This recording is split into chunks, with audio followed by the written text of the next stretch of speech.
Yeah, after my first year, I guess starting the second year, I knew I was rated in the first round type thing. You knew that kind of, and then after World Juniors, I guess that's when we won the gold medal. I knew I was going somewhere in the top five, and then the season ended, and we lost out early first round of the playoffs. But I knew 1, 2, or 3. But Toronto never tipped their hand who they were going to take. Craig Simpson said, "Oh, I don't want to go," and then he changed his mind, said, "Okay, I'll go now." So he ended up not, and who was it? Craig Simpson, myself, Craig Wolanin, Jim Sandlak were kind of the names in the top 3, 4, 5 there. So I didn't know till draft day that I was actually going number 1. Toronto didn't tip their hand. Craig Simpson, maybe that was the spot to go. He gets to play with Mario, then Gretzky. So who said maybe number 2 was better? That was Maple Leaf legend Wendel Clark, and you are listening to the Up My Hockey podcast with Jason Podolin. Just watch me now.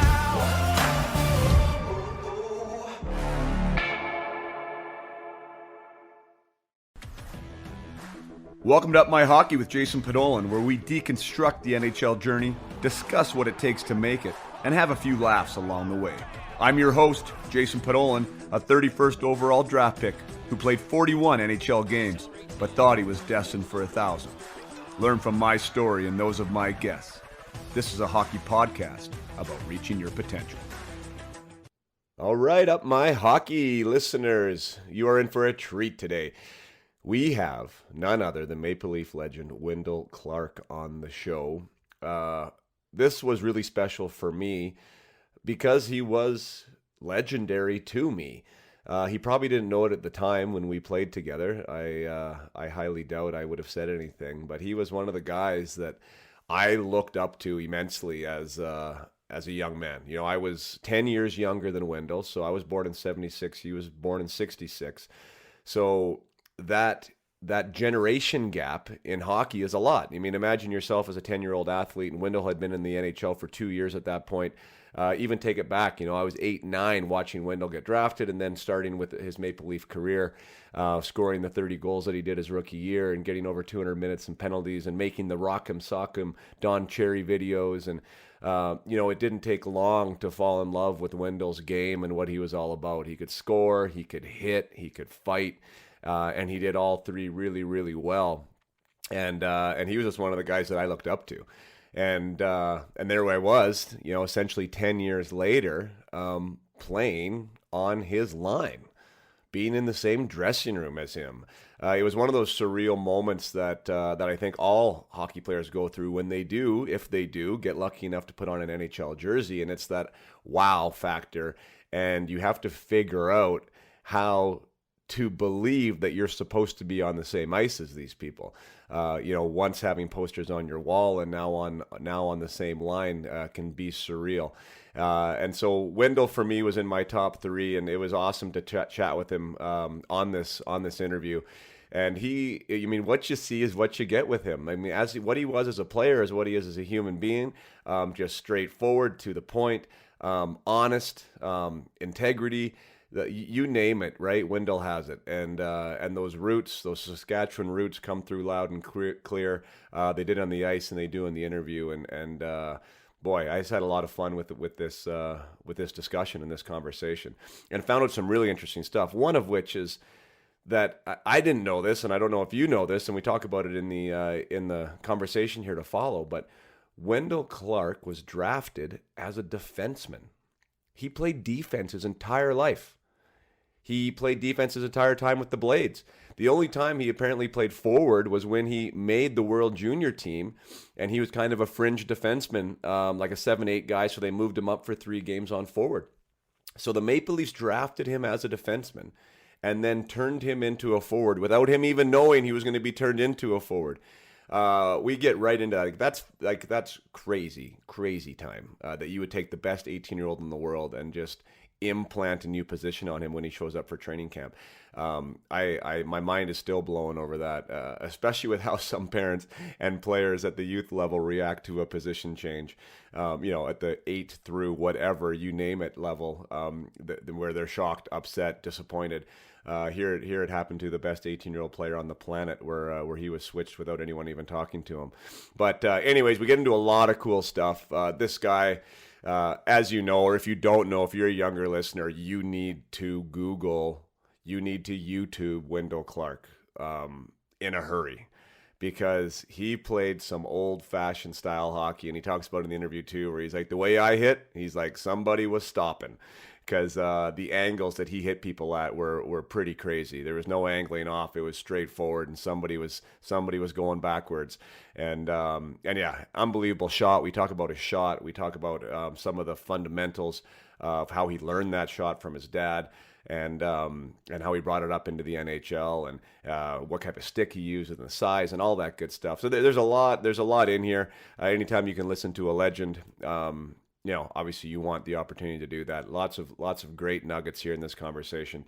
And I know for probably a lot of you older listeners like me, that this guy was somebody that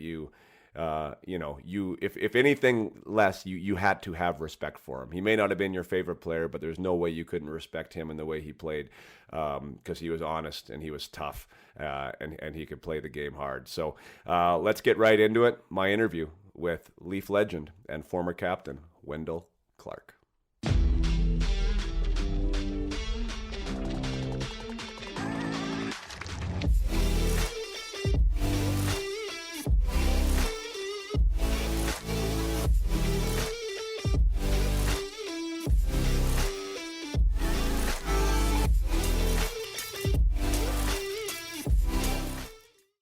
All right, here we are, back with my old line mate. And when I sent the email, Wendel, it was like, gosh, I don't even know if you'd remember playing with me, but I'll throw that in there. We were on the same line for a couple of days, but welcome to the podcast, Mr. Wendel Clark.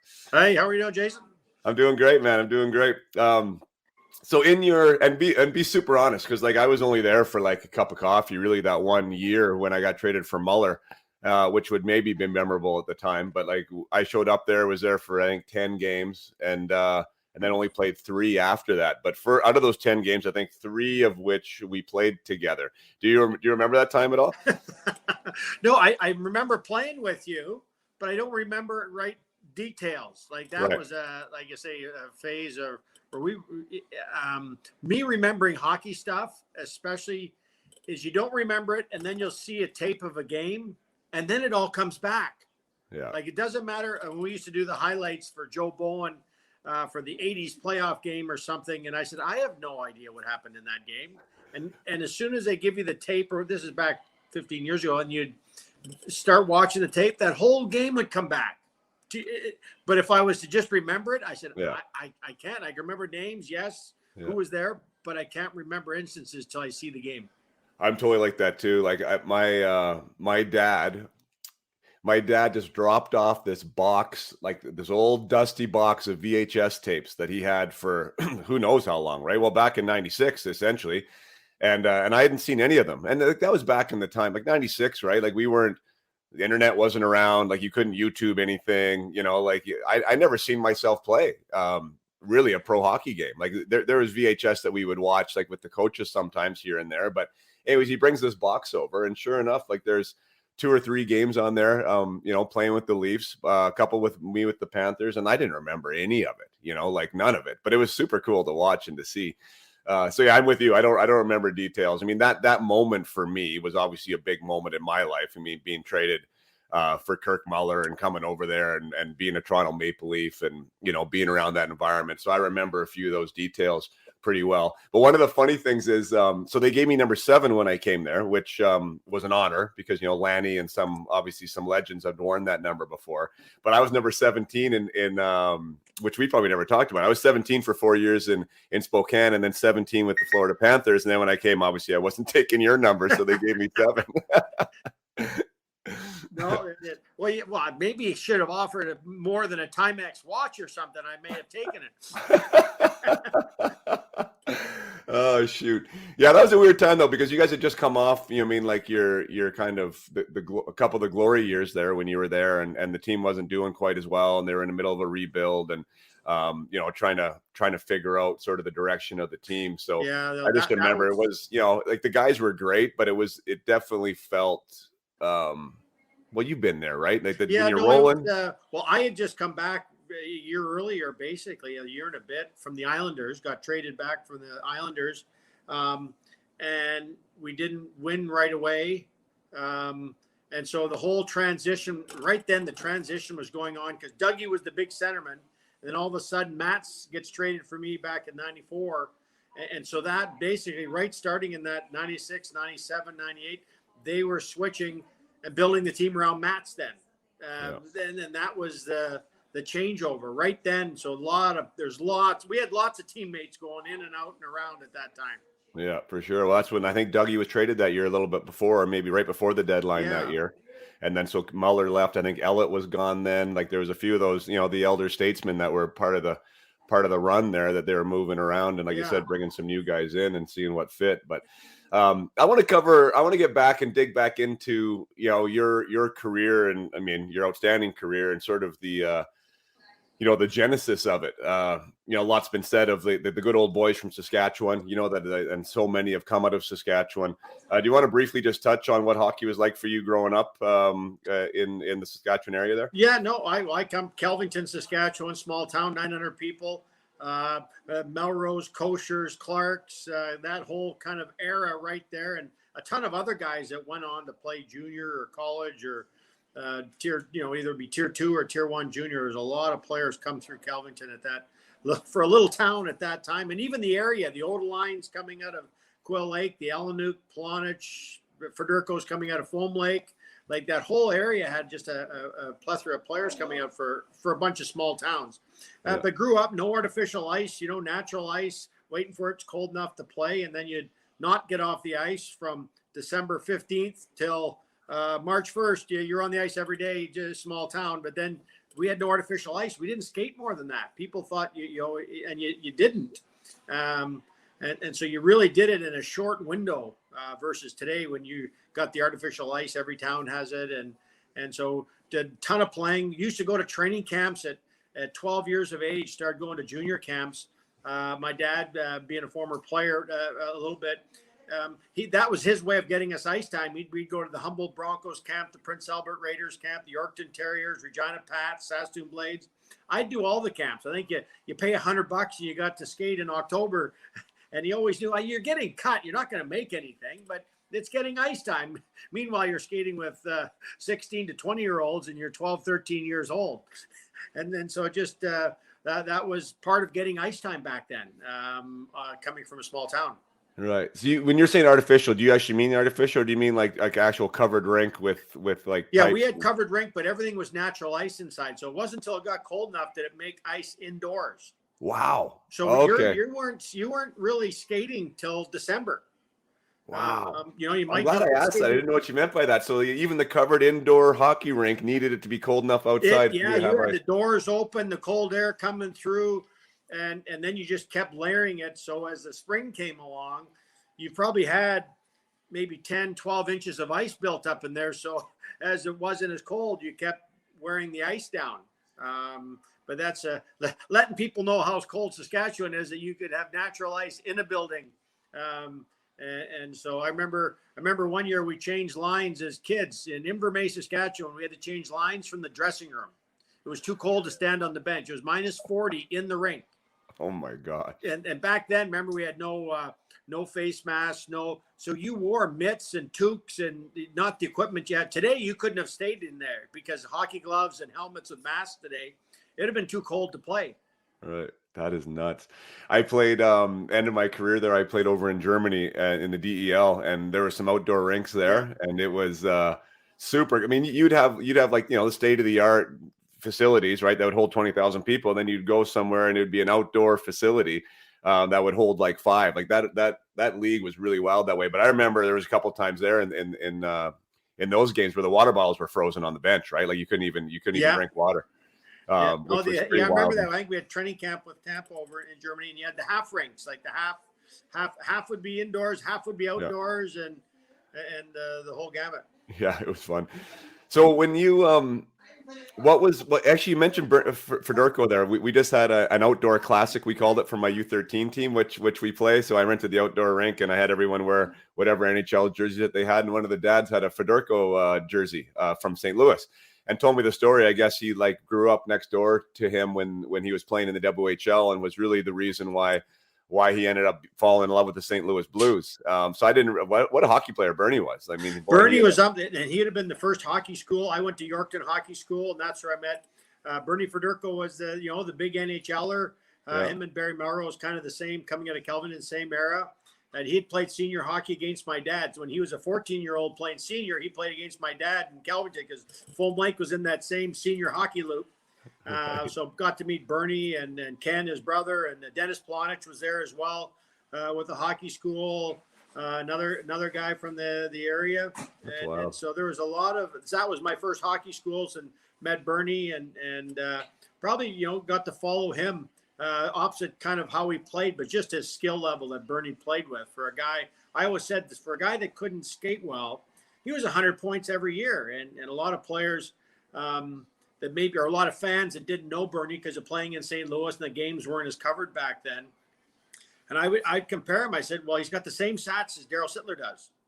Just to give you an idea how good Bernie Fedorko was. He had the same stats as Daryl Sittler. And then they go, oh my gosh, he was a pretty good hockey player. He's in the Hall of Fame for a reason.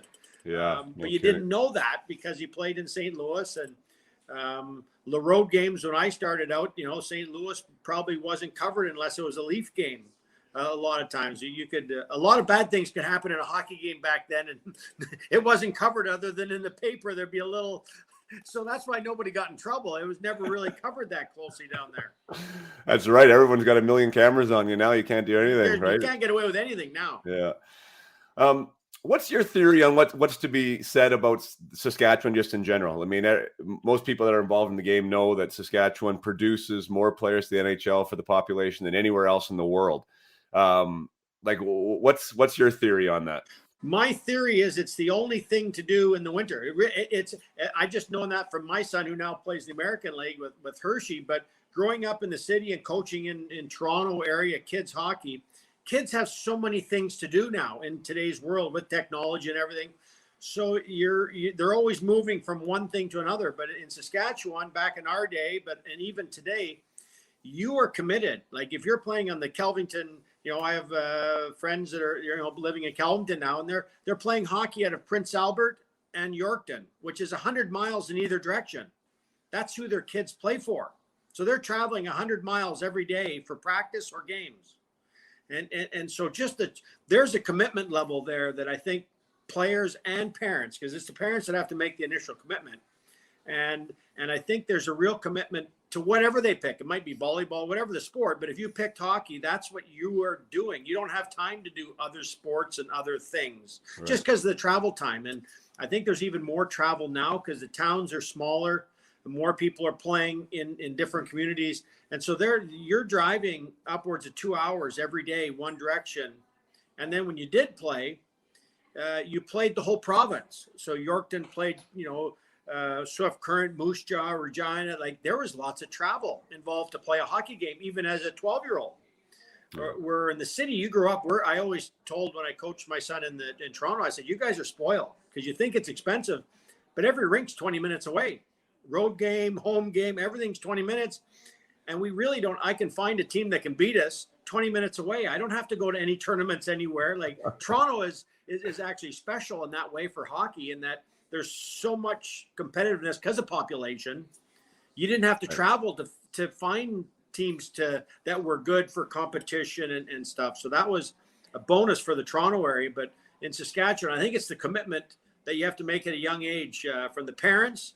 Then it rubs on to the players probably because the parents are telling their kids, listen, if I'm going to drive this far, you better try when you're on the ice. There's no not trying if I'm driving 2 hours to a hockey practice.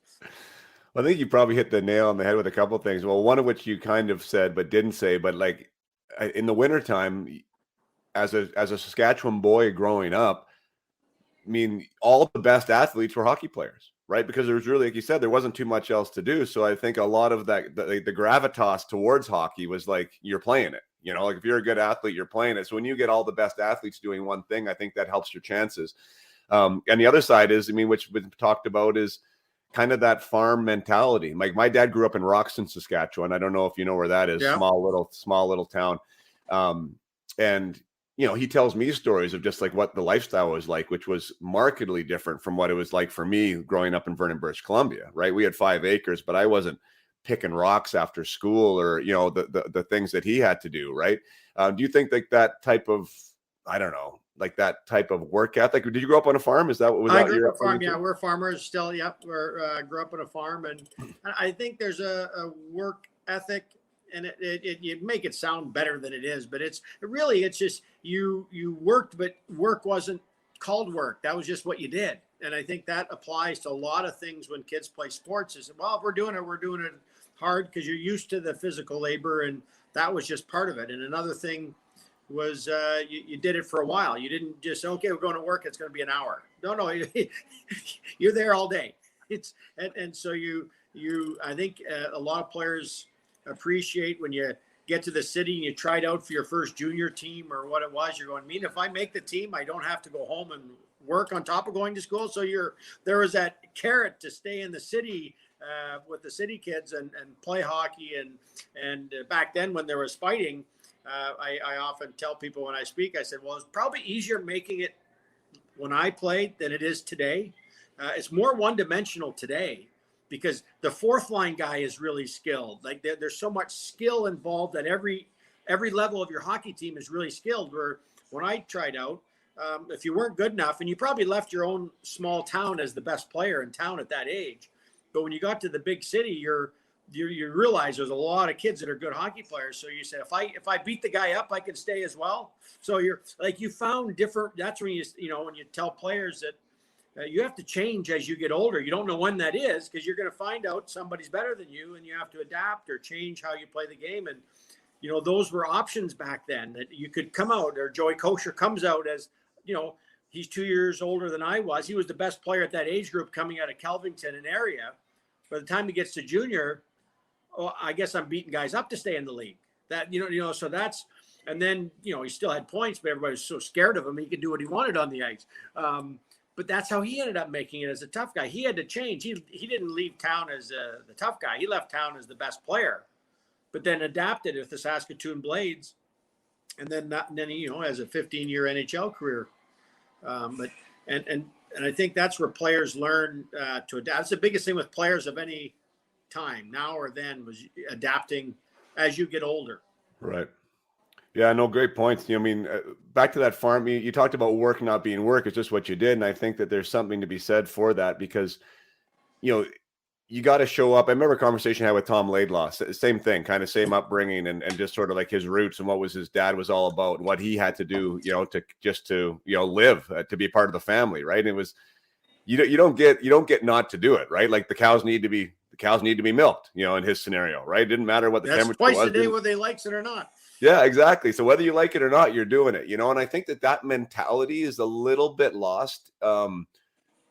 One, where you get brought up, but even generationally, right? I think it's a little bit easier now. Kids are, it's like what they want to do right now or what they don't want to do, and they're not really forced to do some things. So when you show up at the rink and now you're a hockey coach, I see that quite a bit, right? Oh, today the light switch is on for so-and-so, right? And tomorrow it's off, right? But that consistency, as you know, is a pretty big attribute for players, right? It's a huge thing, and just not just in sports, but in life, is if you can show up and work and learn as you're working, you will catapult yourself in today's world because of technology and what kids grow up with today. They're on to the next idea, rather than no, I gotta hang in there and do this. And we didn't know that's what we were doing back then, but really, right, you were hanging in and figuring it out and doing one thing. Where today you get to move on to the next idea so quickly, and it's tough for these kids to. Watching my son play in the American League, I said, you're learning how to be in NHL they call it, you're learning how to be a pro, which means every day.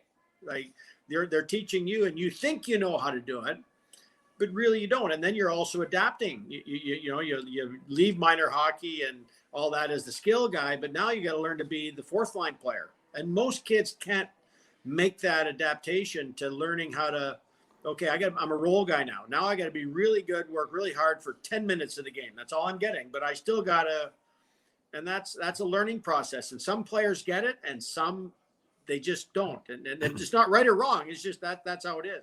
Yeah. Well, and that is one thing that I talk with the players I work with about, because you've mentioned a few times now, like that leveling up, right? When you do level up in a league, for most players, unless you're, a prodigy, you don't just get to be on the power play first time you show up at camp, right? So like you have to learn these different nuances of the game that maybe you didn't even know were nuances of the game, and maybe you don't even enjoy them that much, right? And that's the disconnect, because I don't really want to be on the PK, right? I want to be on the PP. Yet, now you have to find whatever passion within that role and like learn that role so you can end up doing what you want to do. And I think that type of persistence and that type of, passion, I guess, really just for the game as a whole, right? That I just don't like hockey because I get to toe drag and score goals, but I like hockey, these other elements too, right? So I can continue to do that for a longer period of time. Yeah, no, it's the whole package now. The kids today probably it's harder because it's the whole world. You go back to the 60s and earlier, all the players came from Saskatchewan, Quebec, and Ontario. Were the just of the league in the NHL. And then it spread to the rest of Canada and the States, and now it's the world. There's a lot of players vying for the 32 teams, and it doesn't get easier because there's more teams, and everybody is coached well now in general compared to growing up with everybody's dad just opening and shutting the door. I said there's a whole level, and it happens so young, where they're playing organized hockey, and the players really don't mature, and they don't know that strength mentally and the whole package till about 23, 24, 25. I used to tell the kids when I'm speaking to them, I said, don't forget about the midget draft, the Bantam draft, the junior draft, NHL draft. It's the phenoms, the prodigies, like you said, that make that next step at 15, at 18. I said, the rest of you don't become who you are till you're about 23, 24. And that's when the college players finish college. The junior guys go and play 2-3 years or more in the minors. And at that age now, at 23, 24, you're strong enough, you think the game, and you figured out, do you love it or like it? Because if you love it, you change how you play to be able to make it. And it doesn't happen at 20. It's hard for kids to understand that, but you are learning even though you think you aren't. Yeah, no, I know. And that's part of the scenario, being humble enough to realize you don't know it all. I mean, I was there. I mean, you think you don't know what you don't know, I guess, is the biggest thing, right? And to be able to ask the questions and be able to look for mentors and to be able to, like I said, be vulnerable enough, I guess is a right way to put it, to admit that, hey, there's more out there for me to learn, right? Like, how do I get better? Yeah, no, I tell my son, and he still probably doesn't do it because I probably wouldn't have at my time. You're a quiet kid coming up. I said, instead of stewing over it, go talk to the coach. And it doesn't have to be the head coach, the assistant coach who gets to know the players better than the head coach even. I said, you might not like the answer, but you'll get an answer. And don't be upset at the answer, but you can also express yourself. And they're not going to say you're right, but something may tweak them as well. Like there'll be something that comes here, but don't stew over it. Just ask questions. I always tell players, just ask questions. Then you don't put anybody on a defensive because you're asking the question. Yeah. And they're able to do that now. You're 10 years older than me. And I'm sure in your era, when you just came up, there was a, jump and you said, "Oh, hi, sir." And that was the end of it. Right. And then even in our time, there wasn't too much back and forth with the coach. You'd sort of wait until they called you in. And then you'd have your meeting with them, which mostly you would just, sit there and listen. Right. But now today's player, and that's one of the things that the coaches are saying more, like they ask questions and they want answers, and obviously the good coaches aren't telling them what they want to hear all the time. You already said that it might not be an answer you want to hear, but they're more than willing to sit there and take your question. So I really encourage players to do that too. Well, it's so good. Like I laugh during the middle of the game when I watch the TV now, and you'll see the iPad come across the bench and the players, and I'm like, in our day, we just told them we had our guy, and then it wasn't until VHS tape 48 hours later that they tell you no, and you knew you didn't have them, but you just lied on the bench and you wanted to deal with it 24 hours later. Where right now they just bring the iPad to you and go, no, yeah, it was your guy. And so, but now you're like you said, like in our day, breaking down tape and VHS, that was a punishment. Remember, you had to sit for hours after a practice just to break down that one little 2-minute thing that they wanted to show you, because they had to find it, bring it. Everybody's sitting there watching. Where today, the night, right after the game, they all get, here's your 22 shifts. Like they all get it. And I said, how great's that? You can teach yourself, because you might think it one way, then you watch going, no, I wasn't that good that shift.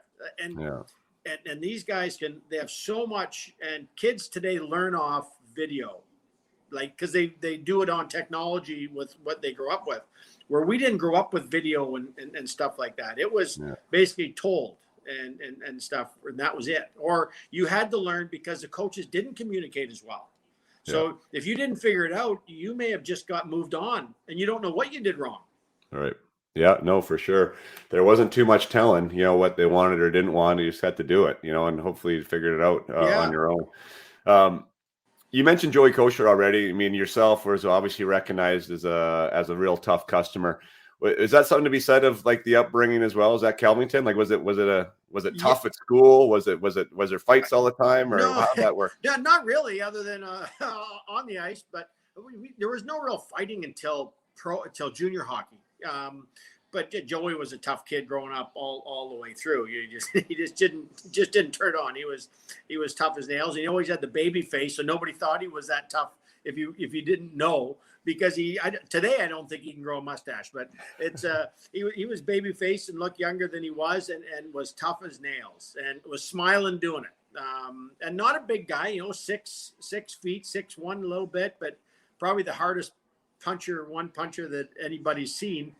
Maybe him, Tony Twist, back in the day. Twister just after him a bit, but he had skill leaving Kelvington too. Like he was the guy for his age, and then got to go to the next level. And I remember my first training camp I was on. It was Joey was making the team. My older brother was making the Saskatoon Blades Dawn, but Dave Brown was there too.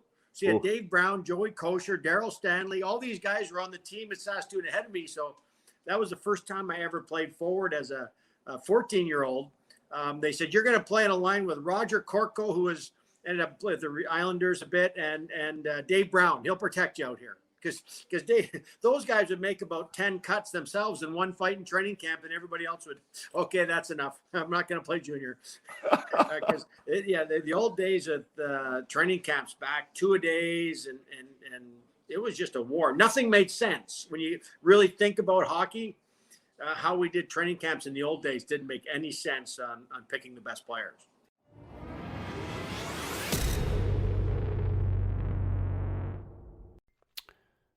So I want to take one more break here to thank Verbero Hockey and Andy Sutton with Verbero. I've been working with them for about a year now, using their products. I use their jerseys and their game wear for my spring teams. I use their stick. My boys use their sticks. They just created junior line model hockey sticks. So they got a 15 flex, 25 flex, 35, 45, all the way up. They didn't have those before. They do have the lightest stick on the market. Their stick is fantastic. And right now, I know that the sticks are really hard to come by. This episode right now is being aired in February of 2022. There's a supply chain issue. A lot of sports stores don't have sticks in, and you have to wait for them even from the online stores. But Verbero has a great stockpile of sticks right now. So if you want to go to verbero.com /Podolin, you can get 5% off your sticks. And they offer them at a discounted price compared to what you would see in the local store. That's what Verbero is all about. They don't go to the retail outlets. They go direct to the consumer, so they can offer top quality products at a substantial discount to what you'd be paying in the store for the top of the line Bauer, CCM, what have you. So anyways, if you're in a stick crunch and you're looking, go check out Verbero. Like I said, verbero.com. That's VERBERO.com / Podollan, Podollan, and you'll get your 5% off the stick there. And the stick is to your door if you're in Canada within the week. Usually they come out of Ontario. We got ours in 5 days. And it was great. Got right into the lineup, and TJ got his first hat trick the other day with it. So he's all jacked on it. So anyways, lightest stick in the market. Really good product. Really good gameware. Check it out. Now back to the episode with Wendel Clark. But yeah, it got out the people. I mean, right or wrong, I guess there was definitely like a carving out process. Like I remember even, I played junior in '96, and I've had that conversation on here before. Like you had to love it. You said like it or love it, right? Like you had to love it because it was hard. Even as somebody that I would call myself a goal scorer, like we ended up in scraps. I mean, I think I had 12 scraps as a 16-year-old, and that wasn't even what I was there to do, But there was a level of toughness that you had to have, and you couldn't really escape it because you couldn't pretend it, Yeah, no, and it wasn't that you had to win them. You just had to be. We called it just show up. It's because teams that didn't have the toughest guy. If you played team tough, if your team all stuck together, you would overcome any kind of single toughness because your team. And that you look at all the best teams really in any era. If you have some team toughness with skill, as which means you play as a team, you stick together, doesn't matter the situation. Odds are you'll end up winning. You'll find a way to win. Right. And that's one thing that hasn't changed. I agree. You talked earlier about like the kind of like the like it's not that much. There's not that much layering. Like the same player exists on the fourth line, a lesser version that is on the first line now in today's game, right? Everyone can skate. Everyone has skill. One of the things that I've just been really talking about on the program here the last little while, because I've been going to a lot more junior games now, and I've been watching a lot more NHL games. Just how dynamic a player can be when they are physical in today's game, because it's so rare.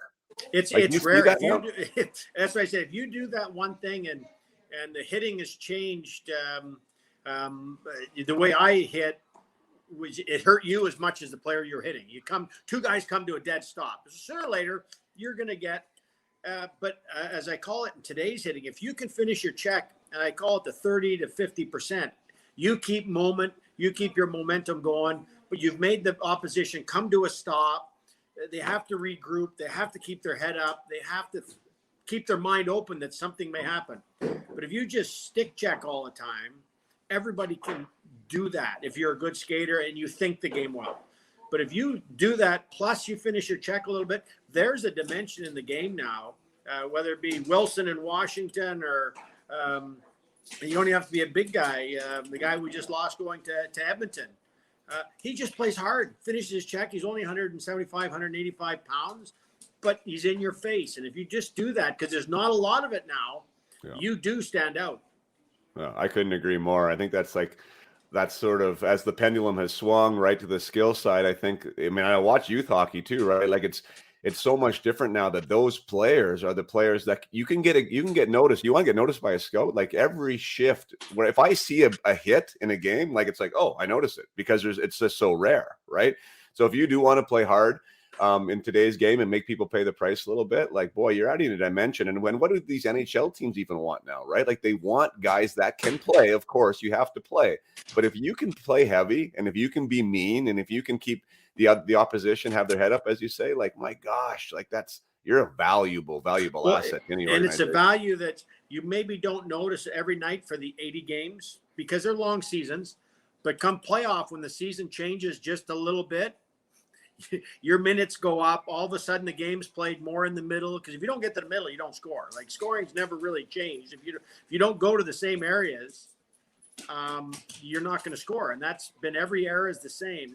And with the hockey being the skill level now, they keep you to the outside. So you have lots of puck possession. You look really good, but nothing gets done come playoff time. You still have to go to that area. Yeah. And that's where those guys that finish their checks and battle, they are most valuable. I read that you drafted to the NHL first overall as a defenseman? Yes, I was defenseman of the year in the Western Hockey League, probably Canadian Hockey League. Drafted first overall. I got to training camp and they said, "Okay, you're a forward."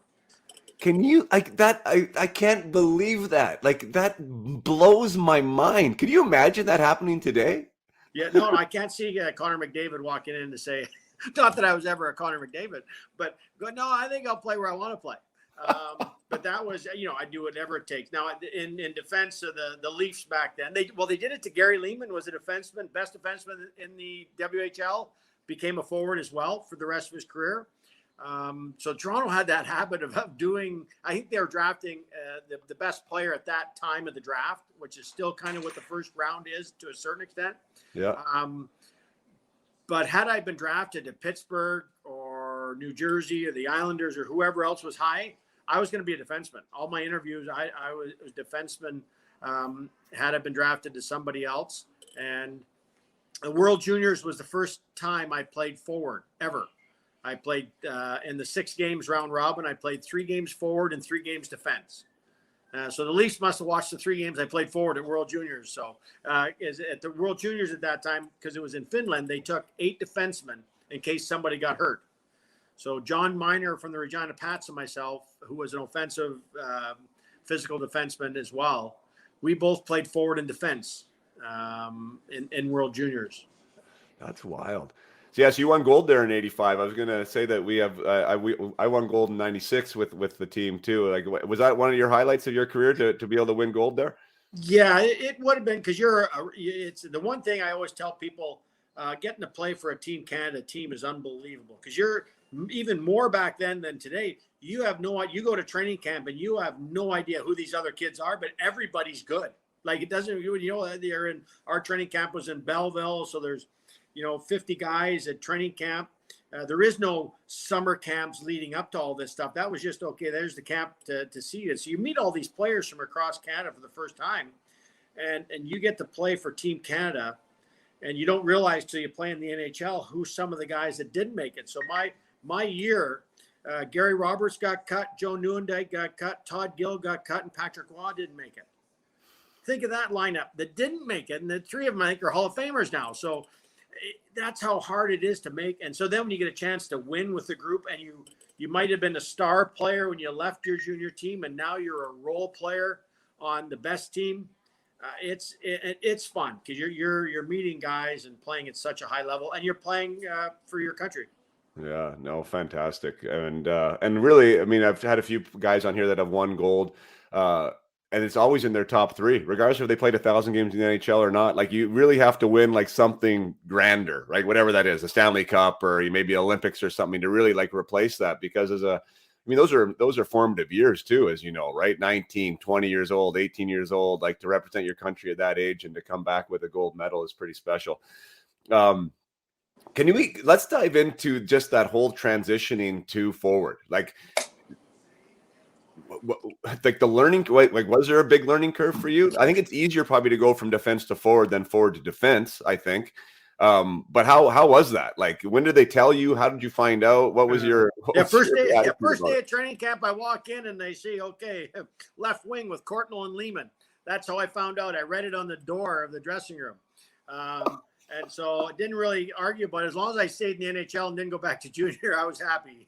But I was always an offensive defenseman anyway.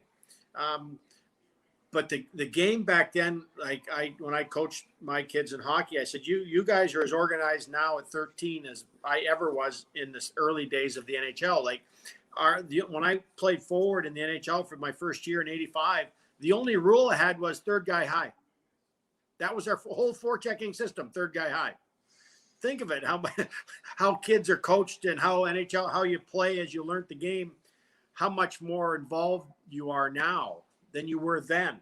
And no wonder Montreal won a lot of cups, or won the Islanders, or if you were coached well and put together, why teams would have a great run back then, because the other teams weren't as organized, didn't do as much. You were going really on the talent of your players only, not as much of a system. And Toronto wasn't the only team like that. Other teams were the same. Yeah. Kids today, they coming out of minor hockey, they've learned a lot in positioning and playing, and it's not like it's complicated, because nothing's complicated. It's just, there's your role. So if everybody knows it, it's easier for everybody on the ice. But if you're just on your own, you're not playing. The other team can pick you apart pretty easily. Yeah. Yeah, I agree. And I sometimes wonder if I overcoach now. Like I got 3 boys, 12, 11, and 9, right? So they're right in those formative years of hockey where, NHL is the biggest thing. I mean, it's just like that great hockey age, right now, like second year Pee-wee, first year Pee-wee. And so I'm coaching them and we're really working on like the defensive structure, at least in our own end. Like I try and keep them like free flowing and creative in the offensive zone and through the neutral zone, but try and give them some foundation and some structure in their own end. Like stuff that I didn't get taught until junior hockey. No, really, you didn't learn it until junior or later. Yeah. Yeah. And I wonder, like, do you think that these kids maybe are overcoached now? Like where they're, like everything is kind of so structured and positional. And every time they're on the ice, there's somebody with a whistle in their mouth. I just wonder if some of the creativity gets potentially lost, or what your thoughts are on that. Yes, depending how they're coached and what the pressure of the coach has to win, or is he playing to make kids better? Because winning doesn't mean you're making anybody better. Because everybody thinks, if you're winning, they must develop. I said, no, if they grew up in the city of Toronto, you just recruited the best 15 players. You didn't make them win because you outcoached somebody most of the time. But there are good coaches, and I understand why coaches are paid in kids hockey now. They're paid at everything else, whether it be gymnastics or this or that. And the coaches spend a lot of time at the rinks now with these kids. Where we were a couple days a week, they're 6 days a week now at the rink, whether it be games and practices. But I think to a certain extent, I think people may hate to hear it, but the skill stuff is almost overcoached, the individual skill stuff, because the game, and I always explained to people when my kids were growing up, and I'd say, who's your favorite player? Because our kid would be getting so fancy on our team. Well, Sidney Crosby. And they said, well, go watch a Sidney Crosby game. He doesn't do any of the stuff you're trying. He's simple. He just shoots at the net. His biggest highlight goal that everybody remembers was the Olympic gold medal in Vancouver. He just shot it, got the puck, came to him, just shot it between the goalie's legs or something. Like, there wasn't nothing fancy about it. It was just hard work, right spot. And we miss, sometimes we do so much skill, we don't do enough of the hard work part. Where in the old days, it was all hard work, stops and starts with no puck and no skill. Now we're doing so much skill, and sometimes we forget about the hard work part. I think in systems with kids, you just do the simple, I say, do the 5 of diamonds in front of the net, support. If you take the middle away, the other team's not going to score. They can have the puck all day long on the outside, especially in kids hockey. If you always start from the middle in your own end, and offensively the same thing. If you get to the middle, you can score. So that, the two things, hockey and soccer, if you don't get to the middle, the ball or the puck, it's not going to go in. So you can keep it on the outside all day long because nobody shoots the puck well yet. Goalies are actually probably better than the shooters are at that 13. They're starting to grow, but the kids don't shoot that well yet, or they don't know where it's going. So you still have to get to the middle. So defensively, I always used to tell the kids, back to the middle, all 5. And then and offensive end, if you don't get the puck to the middle, you're not going to score either. Because I'd ask in a meeting in the dressing room, I'd say to the goalie, and outside the dots, blue line, the horseshoe, I said to the goalie, if you can see the puck, will you stop it? And every time they go, yeah, if I see a long shot, there's nobody in the league that shoots that hard yet that I can't just stop it. Yeah. So then I tell the forwards in the room, see that? You're not going to score from way out there unless you get to here. So I used to use it in both and keep it simple, but and we were fortunate enough on a team. I always went with one less forward and one less defenseman. So all forwards had to play every position. I used to do the numbers thing, 1, 2, 3, 4, 5, 6, 7, 8, 1, 2, 3, 4, 5. So you didn't always get to play center. You didn't always get to play left or right wing. You had to play all the positions because you're trying to teach the kids. And sometimes it's the parents more than the kids. Is the more positions you can learn, the better chance you have of making the junior team, the college team, the pro team. Because the coach says, can you play over here? And you go, yeah, I have done that before. But if you've only ever played one position all the way up, you may be, not cutting yourself short because you don't want to play another position. Learn them all, because who knows where you end up when you get older. I ended up in forward and I played defense my whole life. That's insane. I still, that blows my mind. I can't believe a first overall selection gets just automatically told at training camp that he's going to be forward. Like, that's insane to me. And good for you to be able to adapt. It couldn't be spoken from somebody who knows more about it than you. I mean, the ability to know more positions, it definitely makes you, it just increases your chances. Like you said, like you can play anywhere, and makes you more versatile, and it makes you a better asset to the team. They get so stuck. Like, I'm thinking right now, there is sometimes in games where I'll switch some of our forwards back to D and D up to forwards, usually if the game's a little bit out of hand one way or the other, just to get some exposure. But in practices, I try and mix some things up. They do try and specialize so early now, where kids just think that, this is what I am. And it's, not only does it help you as a player, but helps you understand the game more, I think, right? Like, if you go back. If you know the other players' positions well, then you understand why. Like, you tell the players, so, the defenseman, you're getting pressured, where do you throw the puck? I don't know. I said, just throw it behind the net. So then tell the forwards, what are the defense going to do when they get under pressure? I don't know. Go behind the net, because that's what he's told to do. All of a sudden it looks like a play, and it's not a play. It's just your release valve that it's the farthest thing away from the other end, and you come up with the puck again. Yeah. And but you learn what the other position is. We'd have our defense and forwards switch. Who does the one-on-one offensively and defensively? Learn how to skate, understand what the other player does, and at the real young age, almost at the Adam Pee-wee, because when you're dealing with the parents in the cities, they go, well, my son's a defenseman or something, or a centerman. I said, do you ever ask why your son plays center? And they go, why? Because he gets to take the draw. That's the fun part of starting the game. You start with the puck. It's the face-off. So I said, let all the kids take the face-off, because I really don't care what your position is at 7, 8, 9. You're kind of learning it. Yeah. But let them all take the face-off at certain times. I used to say, I don't care who takes the draw. I just, what your role is after the draw. That's it. Yeah. Because that's the one carrot that every boy or girl wants at the start of the game. Yeah. Is to take the face-off. That's the fun part. Yeah, they love it. Speaking of you're saying, like, the ability to know what is hard. Like, I once I got done with pro hockey and I came back and wanted to still play hockey, it was tough to find like a spot where it didn't, like being a forward in men's senior at 32, it wasn't really fun for me because you can't really try and, like whatever. So I ended up being a goalie. I bought all goalie gear, and I'm like, I'm going to try this tender thing out. And my gosh, like, I wish I would have done that or had an exposure to that earlier, because like knowing what's difficult as a goalie, right? Like how to see, like even the release of a shot, like all those little nuances as a goalie, like would have like makes you a better goal scorer, obviously, right? Same thing as a D-man. If you know as a D-man, it's difficult when a guy does whatever, like you can do that then as a forward. So I do think it helps you as a just as a hockey player in general to know what the different positions, what the tendencies are, what's difficult, what's not. And especially at a young age, like parents especially are the ones that get so wrapped up in where little Johnny's playing and what position he's supposed to be. And, just relax about it, learn the game, right? Learn it all. Learn it all, and being as a parent, you're trying to put your child in the healthiest position possible. Mm-hmm. You grew up in Saskatchewan, a small town. Well, we had 12 guys that made the team because there was only 12 trying out. Over here in the city of Toronto, there's so many different teams.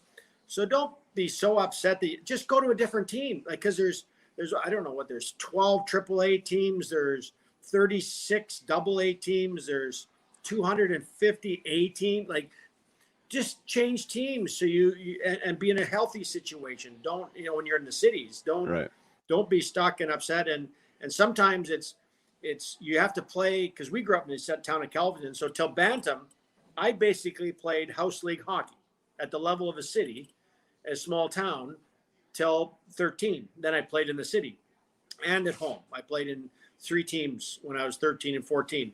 The 2 in Kelvington, Bantam and Midget, and Bantam in the city. You could do that back then. So I played on 3 teams. But parents think that if their kid is too good for an age level that they're not learning. I said, no, they're learning how to get confidence with the puck. It's theirs. They're doing the fun part of the game. So sometimes they want to move them up to play at the best level. Now they don't get to score. They don't get to touch the puck. They're good enough to make the team, but they're not good enough to do what's fun. And so watch moving your kids. Too much competition. Let them have, because there comes a time when you're not the goal scorer anymore. You have to learn all ththese other. So never take the fun part away just because you're trying to be so fast. I think an ex-player agent said, I've never seen a player not make it because they took their time getting there. But I've seen lots of players that try to get too good too quick, and they're either strength isn't there to play older, or they're mentally not at the same age as the kids they're playing with. And all of a sudden they get knocked down a peg, and they don't. Once you lose confidence, as we all know, that confidence is huge at anything. Yeah. Stacey Roos said on this podcast, who's the assistant GM of the Tampa Bay Lightning. I remember it because it was pretty profound. He was just like, confidence takes a long time to earn, and it's really quick to lose, and he took that path with his son Austin, who's in his draft year this year, and just never rushed him, kept him at home as long as he could, didn't rush him, didn't want him to play at 16 in the WHL. Just wanted him to, keep that confidence, keep feeling good about himself. He's like, the game's hard enough, you don't need to make it harder, right? No, by keep pushing him in these uncomfortable situations. So I think that's pretty good advice there for sure. What you went to Notre Dame, correct? I went to Wilcox at Notre Dame 2 years. So that's like the original hockey academy. At least that's what I kind of think of it as. Like it was a place for these young men and women to go and to play hockey, and you're away from home at a young age. And now these academies are all over the place. What was your experience with Wilcox? Well, that was the first place not knowing if I'd make it. So I went there as a 15-year-old. So that's when Bantam and midget was 15, 16-year-old. Made the same team. And, that was the first time I went to a training camp where there's 140 kids from the school trying out for that midget team to be on the best, because that was the hockey type school then, right? And so making that team was probably one of the biggest things that I got to do as a 15-year-old. And then just the whole thing where it was so much more advanced, because we were on the ice 7 days a week in there. When we play the city teams, whether it be Saskatoon, Regina, Yorkton, they were still on the ice 3 to 4 days a week. The city teams only practice twice a week. You might play 1 or 2 games. So a lot of times it wasn't that we were way better in skill, because we really only lose 5 games a year. But we were on the ice so much, by the third period, you just rolled over teams because you're in such good shape. You did so many things in repetition. And then now with the hockey academies everywhere, and these Bantam and midget teams in the cities have these programs where they're on the ice like junior teams now. Notre Dame has a tougher time. They're not the only team that's on the ice that much. All these other places are mimicking what they started back in, I guess I want to say 78 would have been something like that when they started getting really good. Right. When you how was that? So you had a brother, which you already mentioned, like with your parents and leaving home at that age. Was it, was there someone, like, was mom trying to pull you back, or was she supportive, or were you the one guiding the ship there, or how did that whole decision get made? Well, my older brother went first. He went as basically a role playing defenseman. He only ever played junior tier 1, and then coached and managed lots of junior teams. But he went there, made the team. He was 4 years older than myself, so he would have broke the ice out of leaving and leaving home. And then I was second, and then my younger brother was third, going through there, and then ended up going to the Regina Pats earlier. But that was you really learn to grow up. It's the kids looking after kids, right? The grade 12 students are looking after. I went there in grade 9, so you're the bottom rung starting out, but you really learn to respect each other, not just as in the hockey, but the whole life skills that you get at a school. I always say a lot of the good boarding schools, there's a lot of life skills that kids learn early, because it's not parents solving the problem, it's kids in general solving the problem. Right. And do you look back on Wilcox? I mean, because I went there, actually, I should have mentioned that. So at pretty much the same age, so 14, I grew up in Vernon, British Columbia, which is a million miles away, both in topography, geography, everything, right, to Wilcox, Saskatchewan. And we heard about Notre Dame and, the legendary status, the likes of you and, the people that had gone through there. And I was a good player back in the day. And I was like, well, where's the best place to play? And so we went out there, and I was an only child, so no brothers, no sisters. And we toured it for a weekend. My dad dropped me off there, and he was going to allow me to go there if I wanted to. And it was just, I mean, I couldn't do it. Right. I was like, I don't think this is right for me. And Well, maybe no, it might've been the best thing for me. Who knows? Right. But I kind of turned around and went the other way, and we never ended up staying. Did you enjoy you went there for 2 years. Did you enjoy your time there? Yeah, no, I loved it because it's easier for somebody coming from a really small town, because, you know, Wilcox is a town of 110 people. And then the school adds another 300. So that's the whole community right there, right in is basically the school. So if you come, city kids had a tough adaptation to it, because you come from everything to do to nothing. It's where I come of farm life, where this is normal. All of a sudden you have roommates. You never had roommates before. So that the transition was easier that way.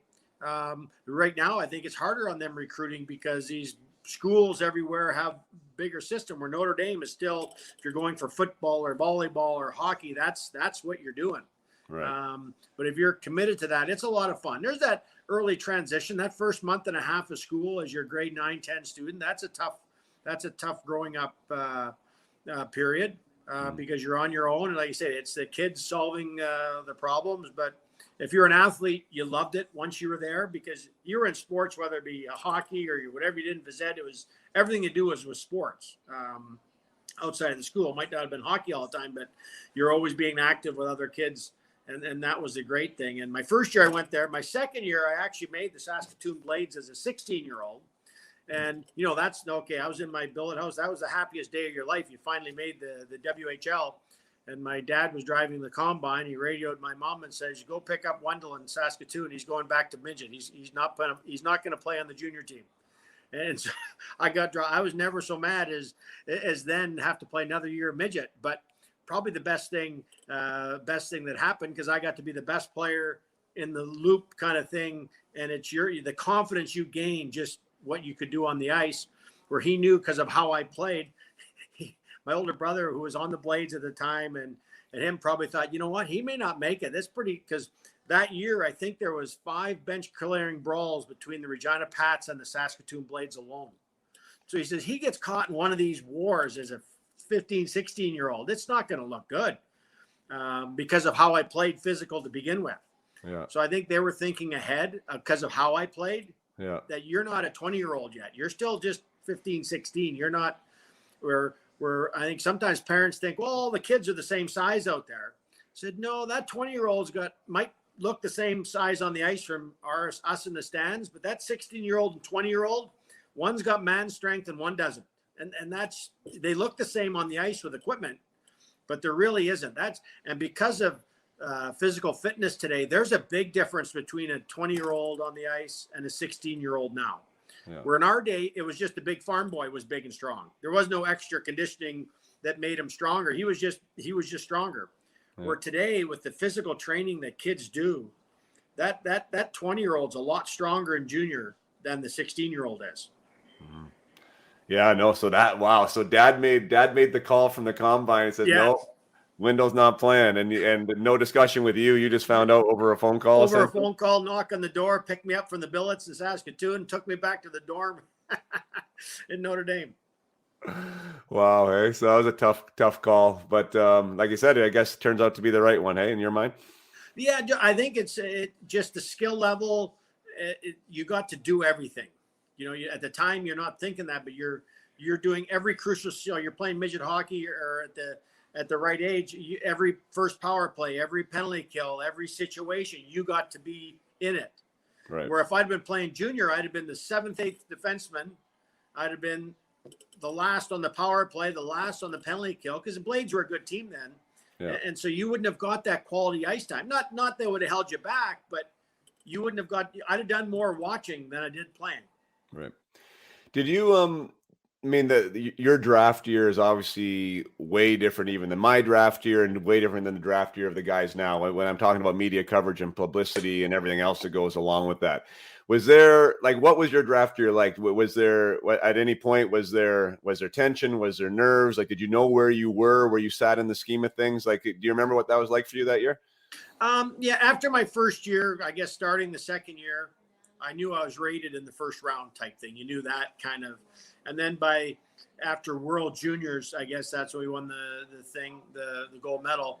I knew I was going somewhere in the top 5.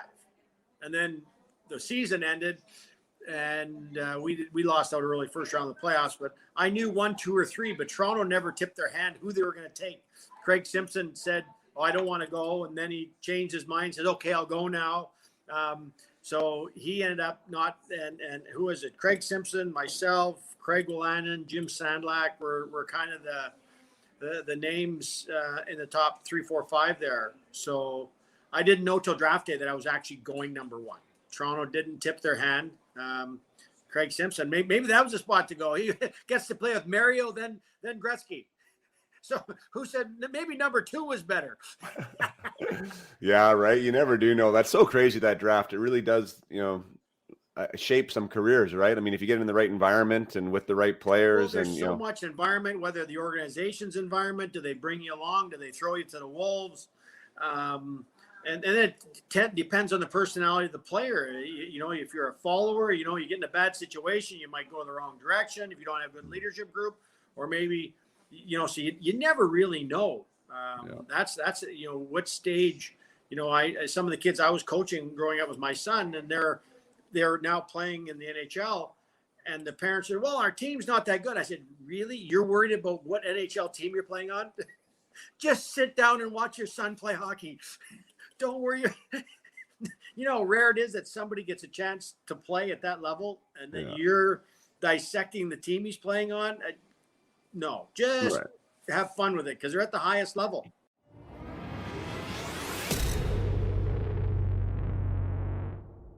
Just take a short break here to thank you for listening to this episode, and thank you for being with me for all my episodes, and to thank you for sharing the episodes, and for ranking the episodes, and for reviewing the episodes, and all the stuff that you do to make this thing possible, to make it worth my while to go out and find these amazing guests and to have these conversations.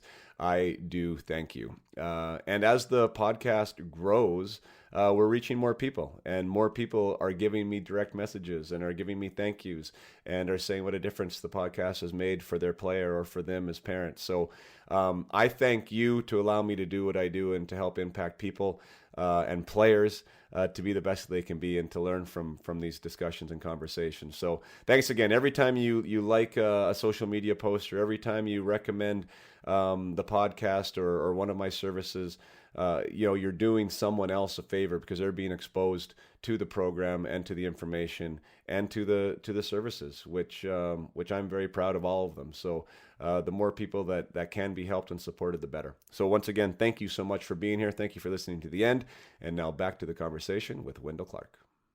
Yeah. Well, I mean, that's the thing too. And that's the funny thing is, like, sometimes, like a team like Ottawa, let's say, or maybe Montreal now this season, like, you get a chance to play on that team. Yeah, it's not a great team, but be thankful that it is not a great team, because you're probably not playing for Tampa. You're in the minors for 5 more years, if you're lucky to get in there, right? So some of these guys that get a chance and end up having established NHL careers is strictly because they're on a crappy team, right? Yeah, no, your foot's in the door earlier. You prove yourself, where you might play on a good team. Like if you're getting drafted to our team with the Leafs right now, and you're a skill guy, our skill guys are all 23, 24 years old.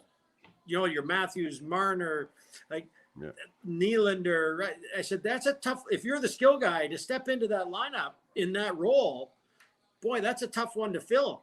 Because they're going to be here for a while. They're not going nowhere. So that's where, if you get to start with a lesser team, I get myself into the league. You're starting in Chicago right now, or Ottawa, or you get called up, sent down, called up. At least you're getting that carrot of games, because they're trying to see who they have. Yeah. Where when you're on the the Washingtons, the Torontos, they're just trying to. They've got their team. They're just trying to fill with pieces. They're not giving guys chances. Right. Do you, looking back on your career, and you were always, I shouldn't say always, I mean, towards the end, you said things change as you get older and you establish yourself in the league. But when you came on the scene, especially out of junior, you definitely weren't shy of laying the body, definitely weren't shy of dropping the gloves, and you always were able to put the puck in the net. What did you identify more with? Did you identify more as being a goal scorer, or did you really like the fisticuffs and the rough stuff? Yeah, all of it. I think I liked all of it. It came with the skill part, and because we weren't a good team at the beginning, we'd make the playoffs, but we didn't have to have at 500 or under, you're still making the playoffs in the 80s. Yeah. And we were a pretty good team skill wise. but because you were losing a lot, because I played physical, you had to answer to what you did. In today's game, you don't have to answer to what you did. Like today, I could run over Connor McDavid and stand there and look at the visiting bench and nothing happens. Where if I did that to Wayne Gretzky back then, there was a Semenko coming, followed up by McClellan, followed up by a McSorley, followed up by, and so you had to pay the piper if you wanted to play that way, or you didn't play that way, and the game stayed calm. Yeah. And so because I liked playing physical, I would always have to answer the bell to somebody as an honest player. Okay, I hit your best player. I owe you something. And that's, when the players used to dictate the game. Where now it's done by rules, so it's a little different that way. Not a wrong, but it's sometimes I think it's harder on our finesse players in today's game because nobody on the ice can help them. As much as you say you have, the rules doesn't allow that guy to help protect you because he's going to be thrown in the box early. Yeah. In most cases, with the rules of the game today, not right or wrong, just how the game's changed. But if I'd gone to a more skilled team and the coach says, no, you're not fighting, we're winning the game anyway. Because in the old days, you're either up to something was happening or down to something was happening. That was really, especially in junior hockey, when you did those long road trips, that third game in 3 nights, the visiting team just made the game ugly because you knew you couldn't skate with the home team. There's your third and 3 nights on a Sunday, and then you're getting on a bus, and the bus would drop you off in front of the school to go to school Monday morning. Yeah. Well, that was one. I mean, I still, of course, the game has changed. We've talked about it, and there's less, fighting and the brutality, let's say, isn't what it was. But there's still there was a game last year where Philadelphia, I think they were in New York, and they lost 6-0 or 7-0, right? And I was like, okay, this is the Flyers, and I looked at the box score at the end of the game. There wasn't one fight that game. And I don't know, you say whether right or wrong or good or bad, but I was like, how do the Philadelphia Flyers lose 7-0 and not one guy's mad enough to get in a fight about it? That still just blows my mind, that's happening. And mind you, the Flyers don't have a great team, and maybe they need to get back to that a little bit, I don't know. How do you feel about that type of scenario?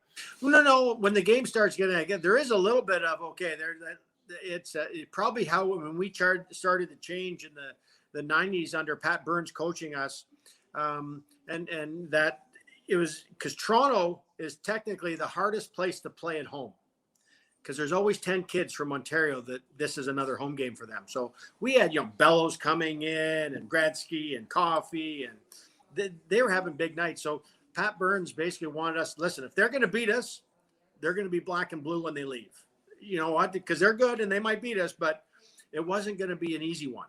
And that was how he taught us. You had Gilmore's and that running our offense, but if the game was going to go sideways, he goes, make sure they're limping out of here. Make sure they understood it was a hard game when they won, when they left. And that was the mentality of that team. And there's still something to be said about that, where when if I was playing it, if I'm a power forward right now and I'm playing against a defense that nobody hits at all on the other team on defense, they're all very good. I can be a better player because I don't have to lift my head up. I know I'm not getting a hit. I know at worst I get poke checked. So I have a lot of confidence on the ice when the worst thing that happens to me is a poke check. There's no physical harm at all. There's something, and playoffs do change. All of a sudden, that 5th and 6th defenseman, you didn't see that much in the regular season. You start seeing a lot come round 2, 3, 4 because they're playing hard in your face hockey against the other team. Yeah, no, I couldn't agree more. With you and your career, I read it in something that I read. They're doing a little bit of research there that you had a pretty bad back injury your second year, and then I noticed that you played 81 games in your next 3 seasons. Was that because of the back injury, or what happened there? Yeah, no, I basically playing. I think our trainer was a boat mechanic in Toronto. And all teams were the same way. We never had physical trainers. If you got hurt, you had the surgery end with the doctors, but then there was no rehab. Hockey was the latest sports league, I think, where there was good rehab at the rink with trainers and stuff. And now it's great. But back then, and so I went through every injury you think of. You just kept playing through it. I wouldn't have been the only one. All players played through stuff. But I ended up hurting my back. I think it was the last straw that says, no, and so I missed 100 games in a row starting my about 15 games in my third season. I missed 100 games. Then I come back. Then I blew out my left knee, and then I blew out my right knee. So that was my 4 or 5 years there. I had the back and then 2 knee injuries. And that was, each knee injury was a 40-game injury. Back then, today it wouldn't have lasted long. But back then, remember, we used to cast the leg, and I only had a medial collateral injury. They'd cast the legs. You'd lose everything. You didn't train. You didn't do anything because they put a cast on it. Right. Where today, they'd have kept the whole leg. You'd have probably kept skating in today's world. Right. So the 100 games, was that your back? And what was the back 100 injury? games was the back. And basically, I went to London, England to find physio. I went to the Mayo Clinic. You name it in the world, I went somewhere to find it. Our doctors at the time says you may as well retire because you're not getting better. It's a back injury. You're done. So that was 2.5 years in. My team doctor said you're done. So I ended up playing 15 years basically on my own, going to find some place that can help. And then we ended up getting a trainer. Chris Broadhurst became the trainer who came in. And that was the first really knowledgeable person. And him and I spent 4 hours a day for the next 6 years, 2 hours in the morning and then 2 hours at night before and after. He put in some huge time.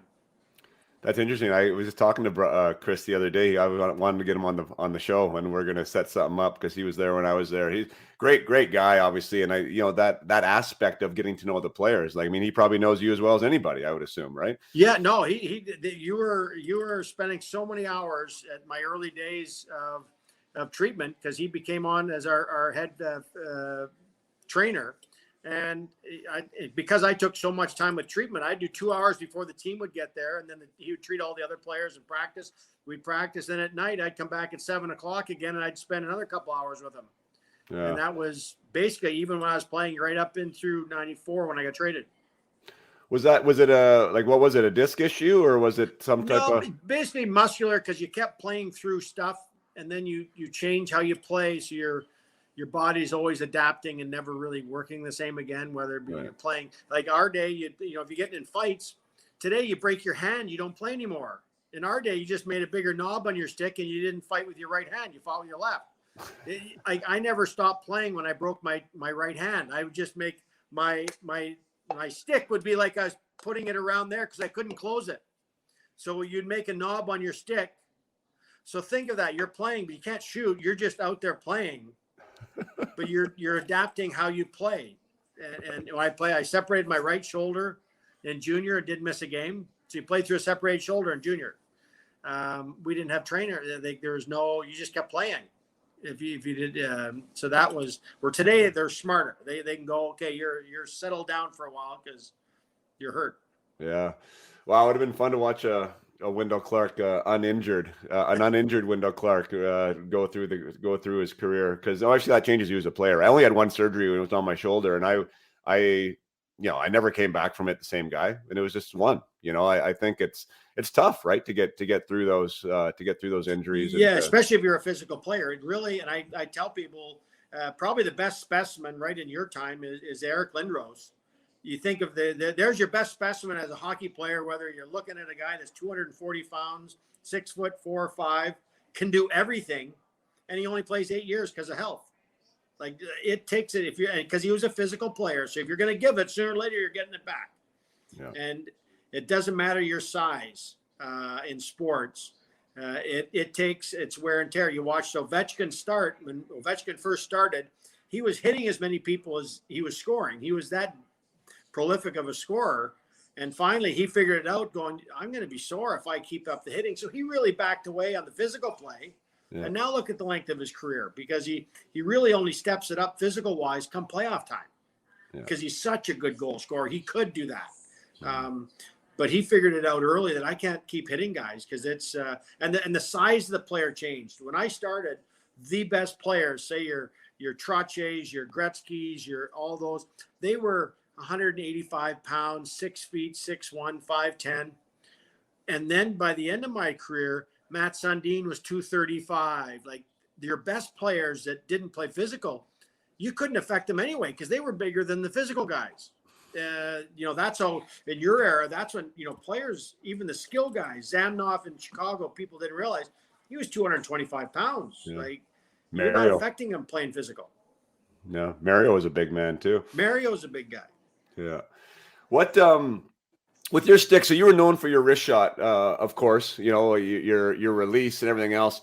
I was watching some tape from you at one. I also remember when we were playing, but to me, I thought you always held your hands a little bit closer than most people do, and generated a lot of torsion and flex on those old wooden sticks at the time. How long was your stick, and like what about the wrist shot? Like, what do you think? Why do you think it was so effective for you, or how did you go about developing it? Well, basically, growing up as a kid, played defense my whole life. My dad, because he bought the sticks, I wasn't allowed to slap the puck ever. So even on defense as a 10-year-old, or I had to wrist the puck to the net all the way through, just wrist shots. So growing up, and he used to take the stick. Remember, you'd heat up the old wooden sticks, and he'd straighten them all, so they're dead straight, no curves allowed. So then you're really learning how to give somebody a kid today a straight stick and say, learn how to shoot.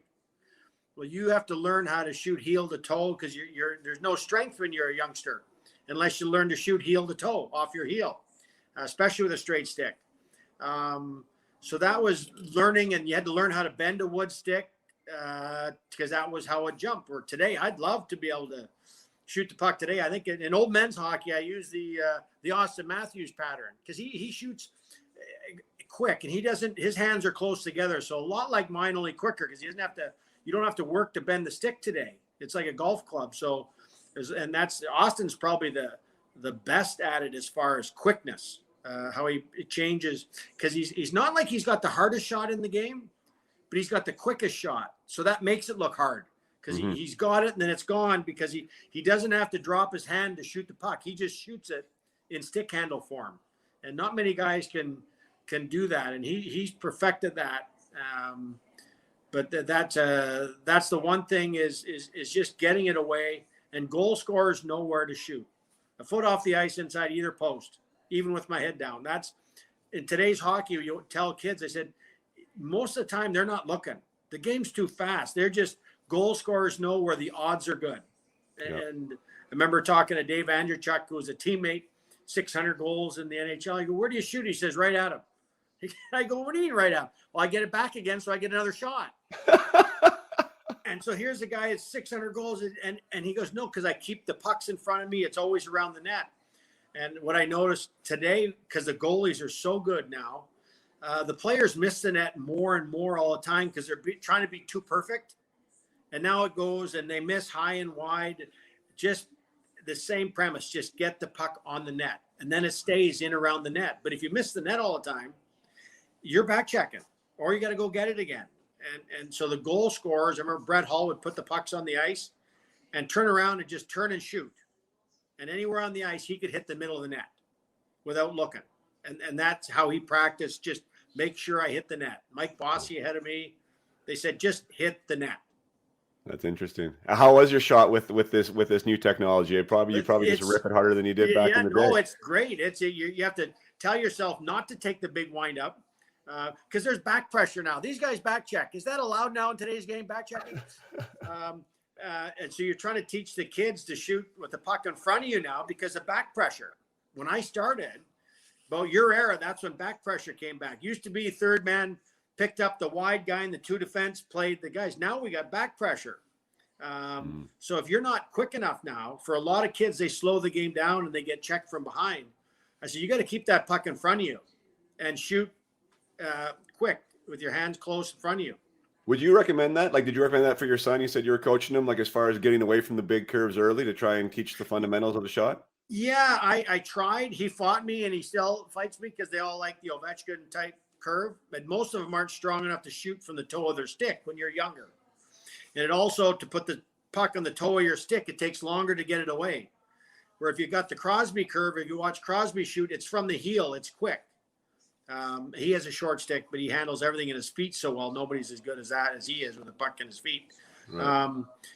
But I would always teach kids to keep the puck, if they can, hands out in front because of back pressure. Right. You're not getting checked from behind. You can still get the shot away. Yeah. And if you're square to the goalie, if you do the quick snap, the goalie can't read where it's coming from. The slap shot, the bringing the puck back. The goalie can dictate or predict where you're going to shoot it, where if you keep square with the puck ahead of you, he has a tougher time picking it up. I agree. That's one thing I say to my kids now. I mean, anyone who ever asked me about goal scoring is like, of course you want to shoot the puck hard, like you said that, but I mean, hard usually equates to a longer release, right? Like you have to have the puck in the right spot and you need all these things to happen to shoot the puck really hard. But if you can shoot the puck quick and not allow that goalie to be set, not allow the goalie to be able to make his read, I think that is just as effective, if not more effective, than a hard shot. And that's one of the ways I scored the goals that I did, is just get it off your stick as quick as you can. You're really just getting it there. You're right. Don't get them set. Because as the kids get older, as I told my kids and then my son all the way up, I said, you have to respect you learn as a forward, you learn to shoot until junior hockey. They used to just beat the guy and then have the goalie. Well, starting in junior, you have to respect that the defenseman's pretty good. And so you have to learn to shoot through the guy. So you have to learn to get it, use him as a screen, shoot through him, don't hit him, and get it away quick. Because you have to respect that the goalie's good and the defenseman's good. So if you think you're still going to beat him, you're just going to get checked every time. Yeah. So you have to learn to get the puck away quicker with, decoys, defense screening, goalie not being able to read something. I said, that's the new, and some players can't adapt to that. They still want to beat that last guy. Yeah, and then they're at the goal line. There's no place to shoot anyway. There's no place to go. Like, what's the first thing you tell a fast, McDavid or whoever in today's game? You go, just back in. Maybe he won't shoot. Right. Like, just keep backing up because and that's what defense do, because they can skate well, even better today. Defensemen are great skaters. Or in our day, your bottom four defense were pretty tough, but maybe they didn't skate as well. Yeah. You mentioned Dave Anderchuk. I'm just going to say that for the listeners. Like that, to me, that was the most obscure trivia question of all time. Like, I mean, I knew Dave Anderchuk was a good player, but I didn't understand how great he was. And for him to have the NHL record for most power play goals in the history of the game, like, I don't know many people that would have had him on that top 10 list, right? You think of all the great players, right? Like whether it's Lemieux or Gretzky or Hall or all these great goal scorers. And Dave Anderchuk was number one until just a couple of weeks ago when Ovi ended up knocking him off. Like what a career he had. Well, he was so good in around the crease, big 6'4" 5", long stick. And he in around the crease. I don't know anybody with better hands when I played with him in Toronto. And you think of why he got all these points, because of his skill, but he got to play with centermen. He played with the McGillneys, the LaFontaines, the Howard Chucks in Buffalo. Then you get to Gilmore in Toronto, and you put these smart centermen with this guy in front of the net, and just scoring. And so, like, he was a magician in front of the net because he could protect the puck and block out defensemen, and he had the best set of hands for a big man back in our day. That's cool. Two questions to wrap up. I don't want to take all your time, but I did want to talk to you about leadership. You were the captain of the Leafs there for 3 seasons. You had a letter on your chest in other places as well. What was your leadership style, and what do you feel that captain does at an NHL level, like as far as really creating that culture and what teams want to do? Well, I think sometimes it's tough. I always say you're captain because a lot of it's done in the NHL level. Once marketing got good, you give the best player your captaincy. And it's not fair to these players to get it that young because they don't know the city, the town, the game. They're good, and they're going to be the team's best player, but they haven't learned the job part of it yet. So I always said your best, your captain is you can communicate with every player. You show up on time and you work your butt off. So if you can get along with everybody, you can. And so you have that respect, not as just being the best player.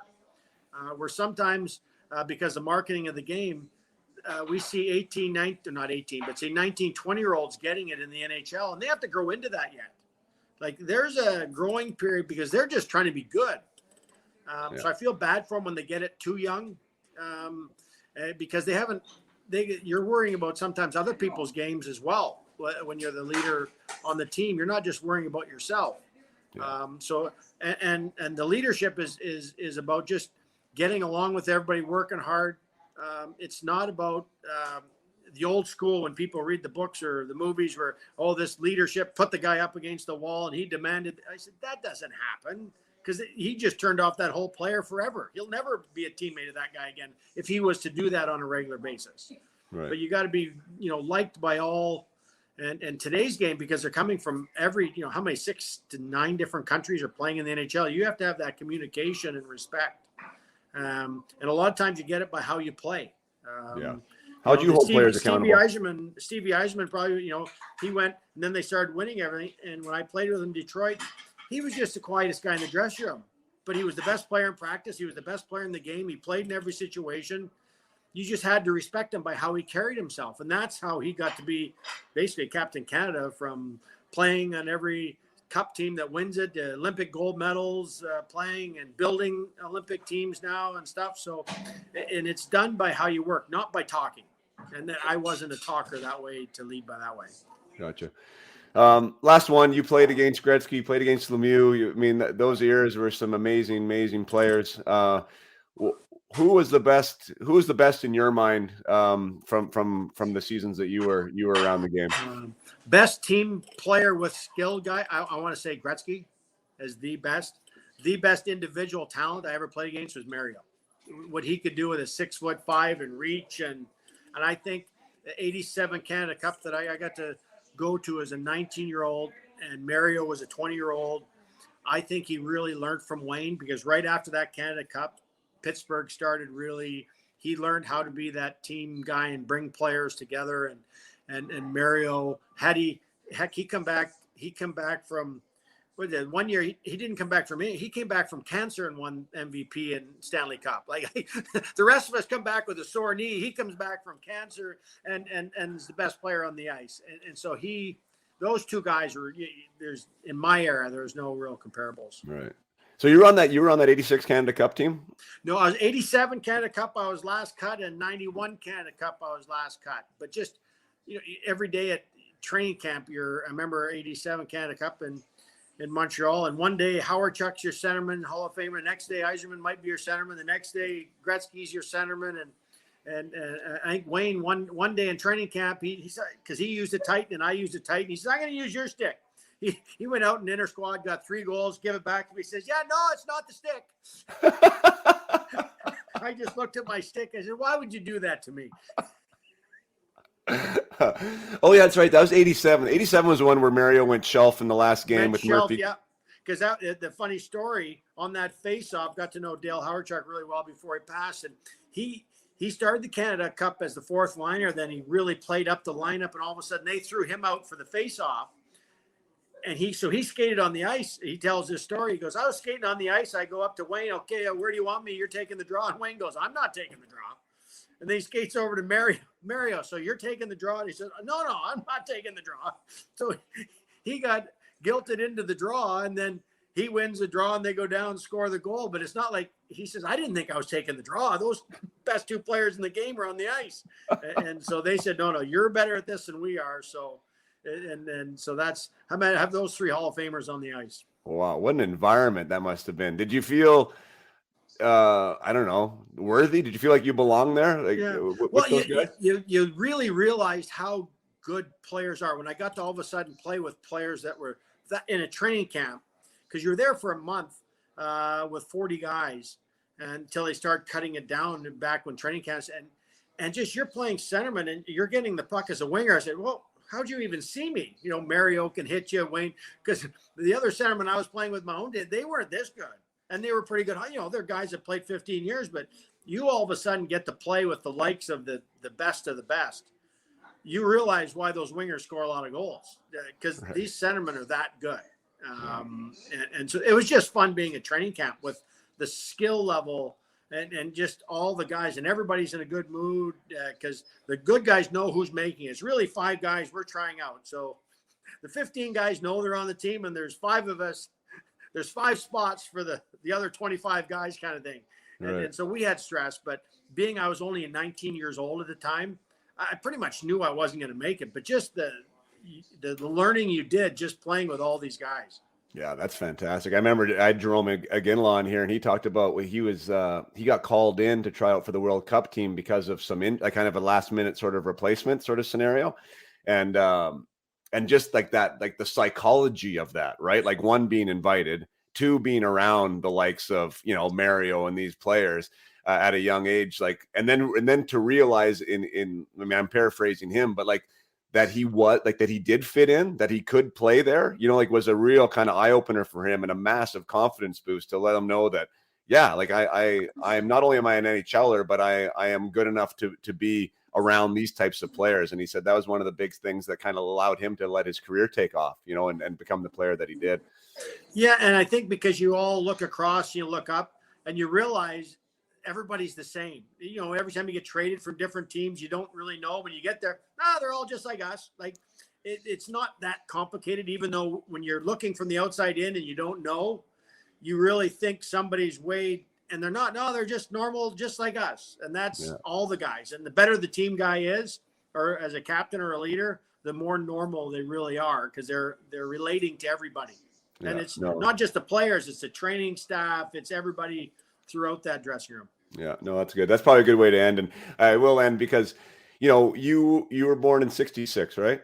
66, yeah. Yeah, so I was born in 76. So like 10 years now, like at our age, isn't that big of a deal. But walking into the NHL at 20, you know, and I got traded to you guys and you're 30, like that's a whole generation essentially, right? Because I was 10 years old watching you in the NHL for 6, 7, 8 years, right? So you were definitely one of my guys that I was like, you know, I loved watching the Don Cherry's Rock'em Sock'em, and you were scoring goals and running over people and getting in these fights. So for me to walk in that locker room, like you were one of the aha kind of guys, you know, I was like, holy shit. You know, I mean, I'm playing with Wendel Clark, like that's insane, you know? And yeah, but like you said though, but you're just a regular guy, you know, like you're a regular guy who was Wendel Clark, who was an idol, you know, of mine growing up, but you're just a good dude that was my teammate. And I think that was sort of getting through the psychology of that for me, right? Was like allowing that to happen. Like, yeah, I am supposed to be in the same locker room with this guy.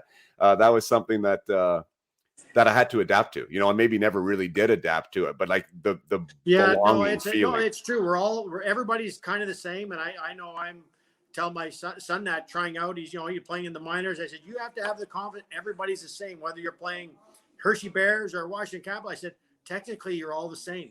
You have to get that confidence. Confidence is so big. Because there's that, if you don't have it, it really changes how you play. Yeah, 100%. Well, thank you so much for your time. Awesome to catch up. I really appreciate your insights. The last one though, how long was your stick? Where did you have it cut to on skates? That's on skates. It was there on skates. It was probably here. I changed with my length. I'd always try to go longer in training camp because you got to use a long stick. And by the time training camp ended, I was right back because I handled the puck a lot in close to the feet. I felt more comfortable. And with one hand, I felt better, stronger with a shorter stick. And I could get it away quicker. When I used a longer stick, as I tell parents a lot of times, I said, it really matters on the stature, how you skate it. You know, if you're skate straight up and down, you can handle a longer stick. If you bend over in a crouch, you know, Wayne bent right over and then used a 4.5, just to do what he had because of his stature. The length of the stick isn't written in. And kids today, I think, use longer sticks than we did in our era. Yeah, they totally do. And that's one of the things I've been kind of having the discussion about is, you know, especially, I mean, you talked about learning how to shoot a puck, like the straighter the stick, probably better for them. I think learning how to handle a puck, the shorter the stick, the better for them too, right? To get understand. It's sometimes, especially when I was coaching and parents, they'd send their kids to a defenseman camp and they go, you got to have your stick. It's this long. I said, teach your son how to handle the stick when he's a youngster. Get the right length, you know, because shorter is better to handle a puck. Then as he becomes older, he can play with getting his stick longer. I said, but if you never learn to handle a puck at all, you're going nowhere anyway, especially in today's game. So you don't all of a sudden at age 10 turn yourself into the 7th defenseman on the NHL roster, poke check, and that's it. Right. Well, that's a great way to play to end. Thanks. You've been a great ambassador to the game. I know that you've been a long beloved Maple Leaf for good reason. And like I said, one of my idols growing up. So thanks for sharing your experiences with us today, and appreciate you being on. All the best. Thank you. Best of luck, Jason. Well. Wasn't that amazing? Mr. Toronto Maple Leaf himself has to be one of the most recognizable names in Maple Leaf history, and definitely one of the most endeared players to ever wear the Maple Leaf. So funny and ironic that, you know, he was 17 when I was there. I was 17 coming from Florida, and they ended up giving me 7. He says, you should have asked me for it. Probably wouldn't have given it to you. But anyways, that's true, Clarky. It was an honor to play with him on his line for those couple games that I was able to. Boy, I wish we would have had a little bit more success, or maybe me personally, and would have been able to play with him and Mats a little bit longer. But so it goes. Such is life. And now here we are having a conversation. So Wendel, if you have listened or are listening, thank you very, very much for spending your time with me and with my audience. So many good things to learn from you and from your experience and from everything you've done within the game. And for all you players out there, if Wendel Clark can shift from defense to forward after seeing his name on a board in the dressing room and going on to have the career he did, I'm sure that you can benefit from being moved around, or you can have the mental agility to be able to handle a position change from your coach and do the best you can with that position change, because you never know where that position change will take you. You just got to keep an open mind and learn from one of the best like Wendel. He was obviously able to keep an open mind, and it seemed to work out pretty good for him. Although I would love to know what his career would have looked like as a D-man, because I'm sure that would have been pretty fantastic too. Maybe a little Scott Stevens-esque. But anyways, that's for another conversation. Once again, thank you for listening. Thank you for being here. And till next time, play hard and keep your head up.